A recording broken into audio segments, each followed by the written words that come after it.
এতিয়াও পৃথিৱীত কিছু শক্তি আছে যি কৃষক আৰু মাটিৰ যুগ যুগৰ সম্বন্ধত অন্তৰায় হ'ব খোজে। তেতিয়া অসহায় কৃষকে গায়, ও মোৰ ধৰিত্ৰী আই। ল'ৰা পৰীক্ষা শেষ হ'ল, গতিকে ঘৰতে আছিলে।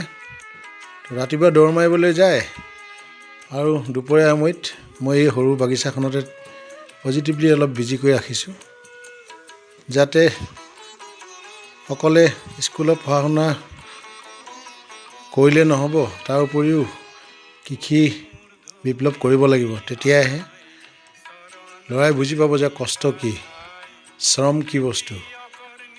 গতিকে এই কষ্টৰ মাজত ল'ৰাই নিশ্চয় নিজৰ উপাৰ্জন নিজে কৰিবলৈ সক্ষম হ'ব। গতিকে ৰাইজ সকলো ল'ৰা ছোৱালীকে এনেদৰে এটা পজিটিভলি বিজি কৰি ৰাখিব লাগে, যাতে ল'ৰাবোৰে সদায় মনবিলাক পজিটিভ হৈ থাকক আৰু এটা সেউজ বিপ্লৱ কৰিবলৈ যাতে সক্ষম হয় আৰু কষ্টৰ কথা সদায় বুজি পায়।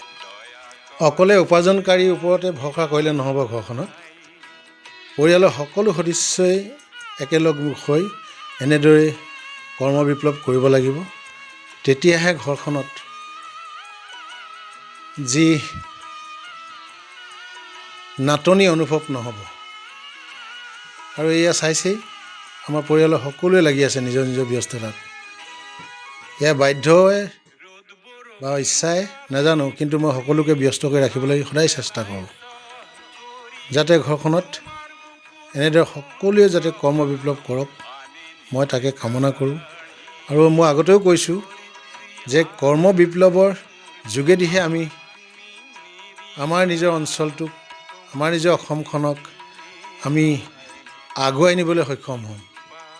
আৰু মই ল'ৰা ছোৱালীকো এটাই কথা কওঁ, পঢ়া শুনাৰ লগতে সংগীত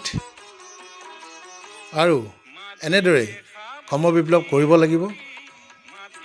আমি কষ্ট কি বুজি পাব লাগিব।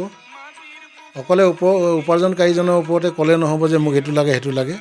গতিকে মই সিহঁতক সদায় এটাই কথা কওঁ,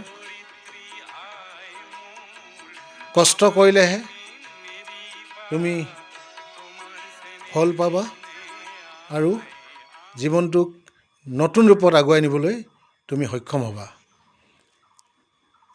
সেয়াই মই প্ৰতিজন ব্যক্তিক, প্ৰতিজন সৰু কণমানিহঁতক কওঁ যে স্কুল বন্ধ দিলে তোমালোকে এনেই দৌৰভাগ কৰি ইফালে সিফালে সময় পাছ নকৰিবা। ধন্যবাদ। সকলোৱে এনেদৰে যাতে কৰ্ম কৰে।